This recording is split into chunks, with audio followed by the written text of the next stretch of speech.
Welcome back to the program, everyone. A glimmer of hope emerged in the political crisis plaguing River State as President Bola Tinubu's intervention on Monday yielded a significant breakthrough. And since then, there's been a lot of reactions to the resolutions resolving that crisis. And tonight, let's get the perspective of Mr. Akinsiju, Technical Advisor, Strategy and Planning to the National Chairman, All Progressives Congress. Thank you so much for joining us, sir. Good to see you again. Thanks so much. It's a privilege to be with you. Right. So let's start with your overall impression about the president's intervention on that matter. I mean, River State was on a standstill until the president intervened in the political crisis. What's your impression? Well, my natural impression is to say that thankfully, thank God, we have a peacemaker sitting at the highest office of the land.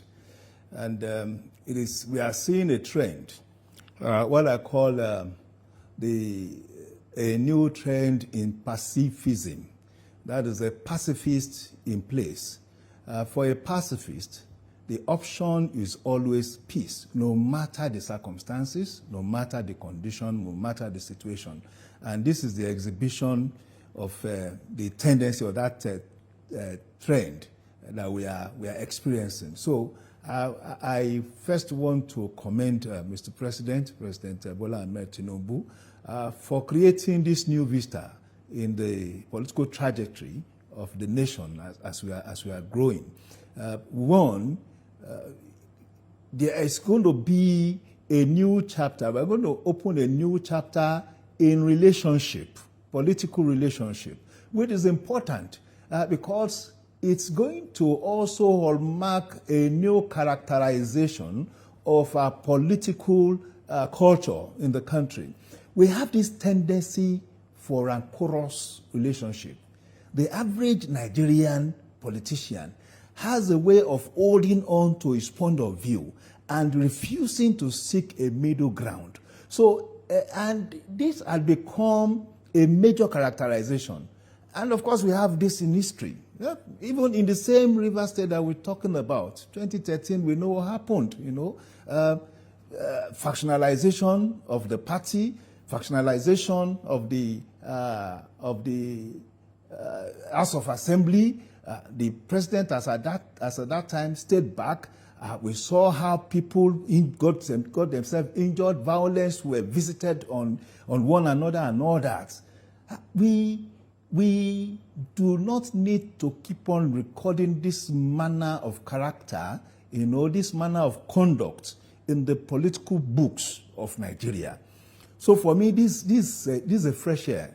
And however I want to look at it, we have also seen a president that has lifted himself above partisanship, because we are not talking of an APC state here. We are talking of a PDP state. So for the president, it's as if there's a commitment to intervening wherever there is conflict. And if that is even the minimum we can secure, as a tradition or as a new culture, I think we should commend the president. Right. So, I mean, a lot of words have been used to describe the final resolution to this crisis. But do you think some reactions to this matter are a case of misplaced priority? Because it gets interesting for some people that till now, both parties in this matter, talking about Minister Wike and Governor Fubara, none of them had come out to articulate the reasons for this crisis, why a state has to be on a standstill because two politicians have decided to go at loggerheads. And so an agreement or a resolution intended to calm nerves or help to de-escalate crisis is getting watershed by some people. How do you react to this? I didn't get the early part of the question, but the tail end, what is important is this. Where you have two politicians engaging themselves in a conflict situation, what is essential is to find a way of resolving that conflict. Because the truth is that those two principal figures in the arena are actually representation of various multifaceted interests. And to that extent, you have what you call the snowball effect if it's not properly managed. So where you have someone that can easily understand the dynamics at play and come into the arena to resolve the matter, it favors and it's of benefit to not just those individuals. It also pacifies the interest, the underlying interest that had actually triggered that conflict in the first instance. And again, we all know that conflict is of no use for any jurisdiction, political, geographical jurisdiction. So, and we are talking of people in the highest offices in those states, the governor in the state, in Rivers State, and the minister who is representing that state. Now, it does mean that during that period of during the pendency of the conflict, it means that the benefit of democracy, which is essential, in the development and the growth of the people of that state, will be subverted in the real sense of it. So, for me, the important thing is wherever two people are involved in what you call two fighting, because the truth is that you cannot exactly know in the public space all the issues that were at play that are now culminated into the conflict that we have seen in the public space. What we can do is to conjecture, and that is what most people are doing. And you in the social media, you see all manners of breaking news, all manners of dimensions of blackmail, all manners of dimensions of misrepresentation, But the bottom line is that these are distractions to the management of the government for the good governance of the people of Rivers State. And here we have a president who is an interventionist, who is a pacifier, and had been able to come out, pacify the two groups who are not, they are not members of his party. So for me, it's a statesmanship at play. This is an exercise of statesmanship at the highest possible level. All right. So these resolutions border on 8 issues. How fair do you consider them? Please come again, please. The resolution borders on 8 issues. How fair do you consider them? I think they are fair enough. It's about going back to the status quo. A conflict was precipitated, and there was a need. After that conflict, a number of actions were taken. And I think what described that action in the first instance was that the two camps were ready to go at each other's throats, so much that a standing historical asset of the states was demolished. That's the chambers of the State House of Assembly. The other party were determined to remove the governors by starting an impeachment process. And of course, you also have some people claiming their right of relationship and their right of authority over the governor. You have some other people on this side who are also saying, no, we hold loyalty to a certain kind of person. And the people, more or less the people of the state, had become perplexed because of this confusion emanating from the seat of power. So the important thing was to come and say, let us go back to this status quo at this point in time and start correcting, redeeming the issues, as it were, from that point. So if one of the conditions was stop the impeachment process, that stabilizes the governor's interest. The other was all the commissioners that had resigned should also be taken back. It's simple, because those commissioners resigned in the first instance as a result of that conflict. The 27 members of the House of the State House of Assembly are required to be sustained, as it were, though they had crossed over to our party, to the All Progressives Party, and so they were to be sustained at that level.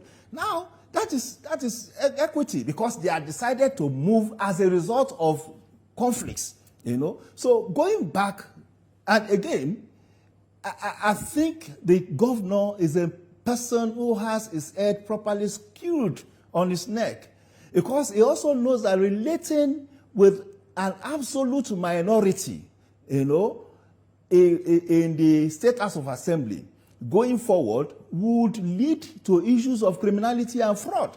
Because whatever he might be doing, eventually, if it goes to the court of law and whatever platform, there may be a recount of all the things he had done, and he may be accountable, and we don't know what he should know, that he does not know what could be the end of it. So I think it's retracing, the governor had retraced himself. The State House of Assembly, from the news you just told us, had also stopped proceedings, impeachment proceedings, you know, and they had also even taken time off to go and enjoy the holidays with themselves, with their families. So as far as I'm concerned, peace is back. And that is the principal thing. Peace is back in Rivers State. The Rivers State people can now concentrate on making their lives better. There is no longer the distraction of who is going to talk at us tomorrow. There's no longer the distraction of the prospect of violence. And we know that for certain, state assets are safer. So to a large extent, I think those conditions, 8 of them, are equitable, you know, and I think they serve the purpose of justice and democracy, as it were. All right, so we'll get to compartmentalize these resolutions one after the other. But before then, we have the lawmakers who have begun to walk the talk by withdrawing the impeachment notice against the governor. How critical is this?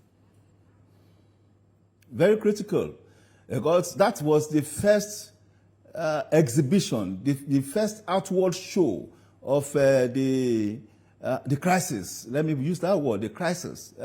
Nobody knew anything was going to happen until we heard that the State House of Assembly had commenced impeachment proceeding against the governor. And then we had stories of fire, you know, engulfing the State House of Assembly complex. And thereafter, so many other things started bursting into the public space. It's not those in Rivers State alone that felt uncomfortable. Every adherent of democracy and democratic process will not feel comfortable when there is more or less fire burning in any part of the jurisdiction of the Nigerian states. Right, so another aspect of the resolution is the representation of the budget to the Amawule-led assembly. What do you make of this? It makes sound judgment, because one, you have 4 members of so-called House of Assembly. Now, it does not even serve the purpose of logic or reasoning to have 5 members sit over the budget of a state. Some people had argued that the president does not have a right of intervention. It does not have a right to create that amicable, to facilitate that amicable resolution of this conflict, and that it is the new speaker with the 4 members that are the true and constitutionally recognized members of the House of Assembly. I said, where is the logic? Where is the reasoning? The Constitution, the Nigerian Constitution itself had itemized how many numbers of members of the House of Assembly how many members of the House of Assembly should constitute the House of Assembly at the minimum level and at the maximum level. And beyond that, an assembly cannot be seen, to be properly convoked when a quorum is not formed. And in the case of the Rivers State House of Assembly, a quorum is formed when you have at least 11 members seated. So, without that quorum, a house is not seen. The house is not seen to have been appropriately convoked. So you now have 5 members with a supposed speaker, and if you are going to look at the whole gamut of the structure of an assembly, it will mean that amongst those 5, you have the deputy speaker. Amongst those 5, you have the chief whip. Amongst those 5, you have the deputy chief whip. Amongst those 5, you have the minority leader, and so on, and other principal officers. So it tells you, the hero of comedy, as it were. So I think it's appropriate that this should be represented, so that the process, the legal process of considering and passing the budget, as it were, would be properly compiled with. Right, so just like you said, it's highly commendable to see that the lawmakers have taken the first step by withdrawing the impeachment notice against the governor. But how confident are you that the governor will fulfill his own side of the bargain? Well, I am not going to invest my confidence in anybody. We are going to continue to monitor the space, believing that all parties to this resolution, to this agreement, would act in good faith. And I believe that the governor and other participants knew what exactly they were up to before signing this agreement. The agreement was not signed by compulsion. That's we know. Some people are suggesting that, the governor had to sign the agreement because he had a gun, pointed at his head. And I said, no. I followed the processes of the dialogue and the eventual signing of the agreement. It was done in an atmosphere of camaraderie. It was conducted in an atmosphere, of peace, of friendship. So much that even after the agreement was signed, we heard that there was a small gathering of the two parties, of the two sides, to celebrate the resolution. So which means that none of the parties was actually interested in the conflict. And they claimed glasses for the resolution of that conflict. And it means that the resolution was not only good for the people of the River State, but it was also good for the principal actors and players in the conflicts. Right. So how important is it that the governor fulfills his own side of the bargain? Very, very important, because the House of Assembly had shown good faith now by withdrawing the threats, and of course even any move at impeachment. It's a clear case of good faith and good conduct. I believe too that the governor will reciprocate, knowing the kind of person he is. My only problem is that there seems to be a dark third force within the state that is egging the governor on, that is trying to play on the intelligence of the governor. But I think if the governor is practical enough, he will understand that it is better for him to play the role of the governor at this time and to play the role as of a peacemaker who, going forward, will be appreciated for what he has done in terms of physical development, capital development, social development for the people of the state, which will become a testimony, in his name going forward. Better than being known in years to come as a man who presided over a conflicted government, as a man who presided over violence. Because history would always be there for us. History will always be there to keep records and, of course, to account for whatever individuals are done in any offices that they are occupied. Right. So, in other words, you're admonishing the governor to shun other loud voices on this matter, isn't it?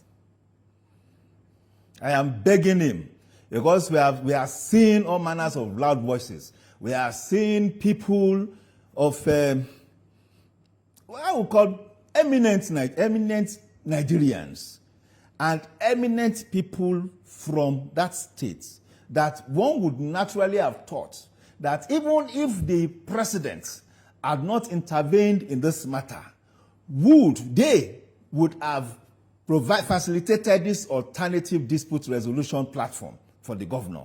But unfortunately, despite this resolution and of course the immediate fruition of it that we are seeing, despite all this, some eminent indigenes of that state are still coming out, to excoriate the governor. And I hope the governor will not fall, to whatever their scheme may be. The primary thing, the focus before the government should be peace. And I know some other people had also said, oh, this is a convoluted peace. I said, no peace is convoluted. The important thing is that we have an environment where the governor can start translating whatever vision he has for the peaceful governance of the people of that state without distraction and, of course, without being bullied. And we are seeing from the argument, nobody is going to bully the governor.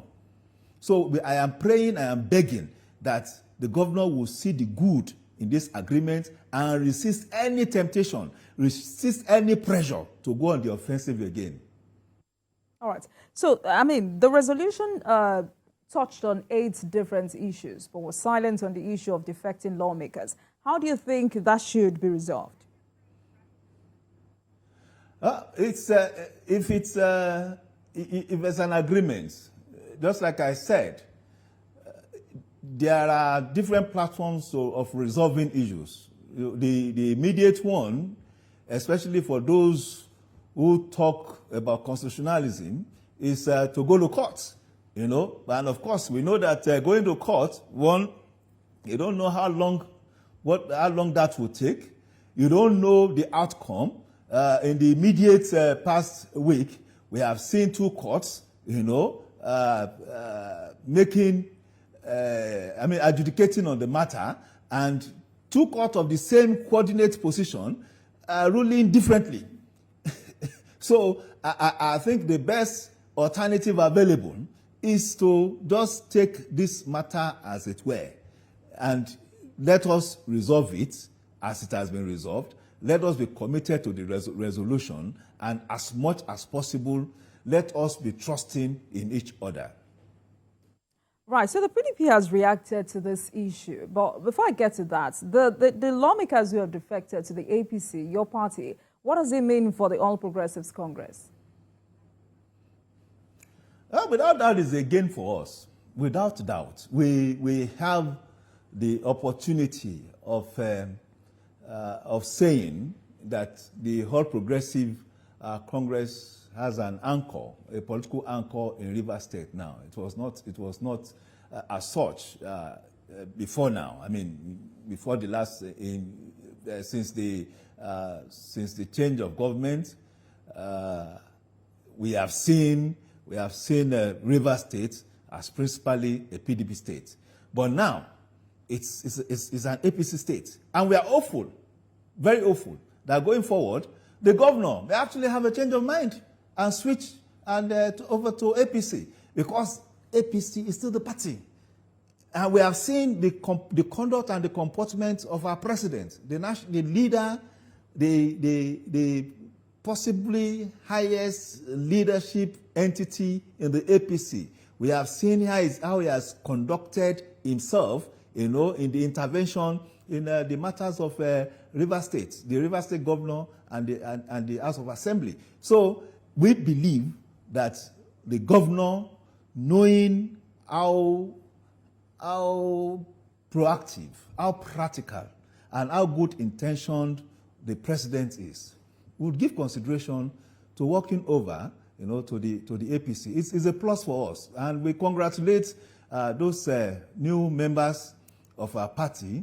I'm sorry to use new members, because in our party, when you join us, you are seen and you are considered and treated as a member.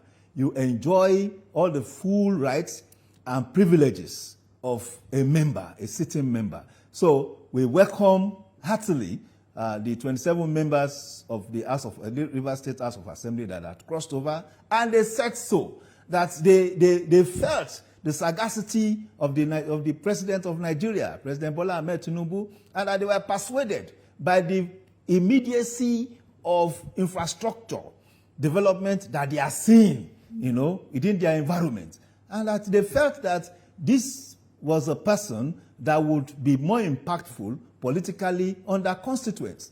What other testimony can we give for this? All right then, Mr. Akinsiju, let's take a break. I've been speaking with a technical advisor on strategy and planning to the national chairman of the All Progressives Congress, APC. And tonight we're discussing River State crisis as Wike and Fubara reach truce by means of the intervention of President Tinubu. When we come back, we will look at how the PDP has reacted to this matter. Please stay with us.